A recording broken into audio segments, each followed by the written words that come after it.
घर घर के अंदर आज गुस्सा है इस बीजेपी के नेताओं के लिए, उन नेताओं के लिए जो हमारी पार्टी के थे वो चले गए। घर घर में गुस्सा है राजस्थान के अंदर। मैं समझता हूँ कि वो खुद समझ रहे होंगे, अधिकांश लोग वापस आ जाएंगे हमारे साथ। वो अपना काम करें। अगर मान लो धाराएं वापस ली गई है या लगाई गई थी या नहीं लगाई गई थी, अभी आप खुद अखबार में देख रहे हैं, मीडिया में देख रहे हैं, मुकदमा दर्ज हुआ, किस रूप में हुआ, पीड़ी हुई है कि मुकदमा दर्ज हुआ, ये एसओजी वाले बताएंगे आपको, एसीबी वाले बताएंगे। कानून अपना काम करता है, हम कोई इंटरव्यू नहीं करते। परसों खबर चला दी गई विधायकों के टेलीफोन टैप हो रहे हैं। अब इससे घटिया खबर क्या हो सकती है। और बड़े बड़े मीडिया के लोगों ने भी, नेशनल चैनल ने खूब चलाया उसको। एक भी विधायक का, चाहे एमएलए हो चाहे एमपी हो, किसी का भी कोई टेलीफोन टैप करने का सवाल ही पैदा नहीं होता है। सरकार कर भी नहीं सकती, ना करना चाहिए। हमारा खुद का कमिटमेंट है कि कभी नहीं करना चाहिए, तो हमारी गवर्नमेंट कैसे कर सकती है। ऐसा मीडिया में, सोशल मीडिया में चलाया गया जैसे कि पता नहीं हमारे खुद के विधायक को विश्वास नहीं हो। ये जो षड्यंत्र की पार्ट है, षड्यंत्र के पार्ट में जो जो लोग शामिल हैं, चाहे कुछ मीडिया के साथी हो, चाहे ऐसे लोगों के दोस्त हो जो कि षड्यंत्र कर रहे हैं, ये सब मिलकर जनता को गुमराह करने का काम कर रहे हैं।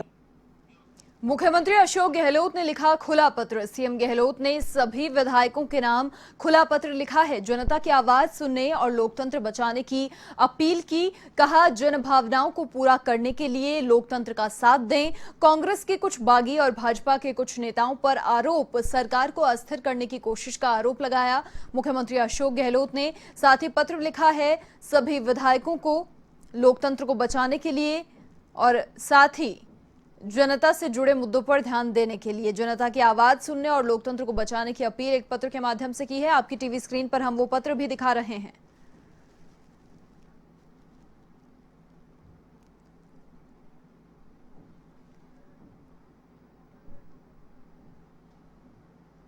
जगह पर वो भी चुन चुन करके उनमें इतनी बड़ी फूट पड़ गई दिखती है मुझे। कैलाश मेघवाल जी ने पहले स्टेटमेंट दिया था, इस प्रकार की परंपरा अच्छी नहीं है। राजस्थान में ऐसी परंपरा कभी रही नहीं है। और सबको मालूम है कि मैं बार बार कहता हूँ कि 2-3 बार पहले अटेम्प्ट हुए थे भैरव सिंह शेखावत साहब के वक्त में, तब मैंने विरोध किया था प्रदेश कांग्रेस कमेटी अध्यक्ष की हैसियत से। केंद्रीय मंत्री था मैं, चाहे नरसिम्हा राव जी थे प्राइम मिनिस्टर, तब भी विरोध किया। बलिराम भगत जी थे राजस्थान के अंदर राज्यपाल, मैं उनसे आगे मिला। ये परंपराएं राजस्थान में नहीं होनी चाहिए, सरकार टॉपलिंग करने की, षड्यंत्र करके। बीजेपी के जो स्थानीय नेता बड़े बड़े दावे कर रहे थे, पर आज और कल उनकी पोल खुल गई जब वो चार्टर प्लेन कर रहे हैं, विधायकों को भेज रहे हैं और बाड़ेबंदी करवा रहे हैं। तो मैं कहना चाहूँगा कि ये परंपराएं जो डाल रहे हैं, ये डेमोक्रेसी के लिए खतरे हैं। बार बार मैं कहता हूँ कि हमारी लड़ाई जो है, ये खाली सरकार को अस्थिर करने का षड्यंत्र जो इनका है, उसके खिलाफ तो संघर्ष ही है और विजय हमारी होगी, क्योंकि प्रदेशवासी हमारे साथ हैं।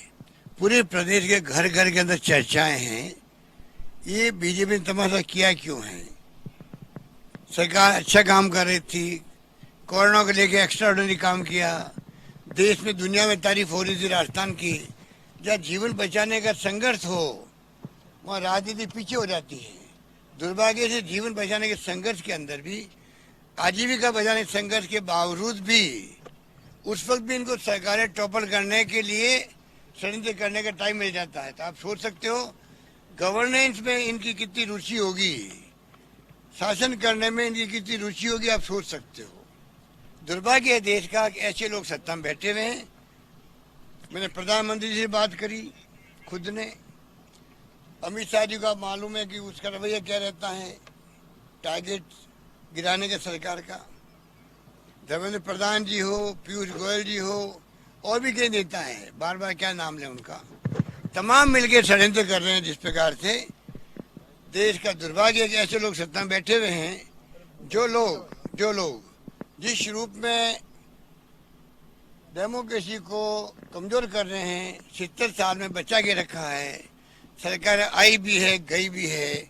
इंदिरा गांधी ऐसी महान नेता चुनाव हार गई थी, पुनः जनता ने उनको सत्ता सौंप दी 2.5 साल के अंदर। राजीव गांधी शहीद हो गए, वाजपेयी जी के वक्त में देखा आपने, वो खुद बार बार कहते थे डेमोक्रेसी हमारे लिए सर्वोपरि सर्वोत्तम होना चाहिए, डेमोक्रेसी रक्षा होनी चाहिए। आज जिस प्रकार का हमला हो रहा है जब सरकार कांग्रेस की, वहां पर एक के बाद एक 7-8 राज्यों में हो चुका है। अरुणाचल प्रदेश में हमारे लगभग 45 थे विधायक, 40 को तोड़ लिया गया। मणिपुर में क्या तमाशा हुआ, गोवा में क्या हुआ, उत्तराखंड में क्या घटनाएं हुई थी, सबको मालूम है। कर्नाटक में सरकार चली गई हमारी, तोड़ ली गई हॉर्स ट्रेडिंग से। मध्य प्रदेश में नंगा नाच हुआ, सबको मालूम है। ये हो क्या रहा देश के अंदर। हमारी लड़ाई जो है डेमोक्रेसी को बचाने की लड़ाई है, वो जारी रहेगी, 14 के बाद भी जारी रहेगी, ये मैं कह सकता हूँ। और हम लोग जो है, विजय हमारी होगी, विजय सत्य की होगी, विजय प्रदेशवासियों की होगी, विजय तमाम उन विधायकों की होगी जो चाहते हैं, चाहे पक्ष में चाहे विपक्ष में हैं, कि सरकार अस्थिर नहीं होनी चाहिए। उनकी अंतरात्मा क्या कहती है, मैं उनका आह्वान किया है।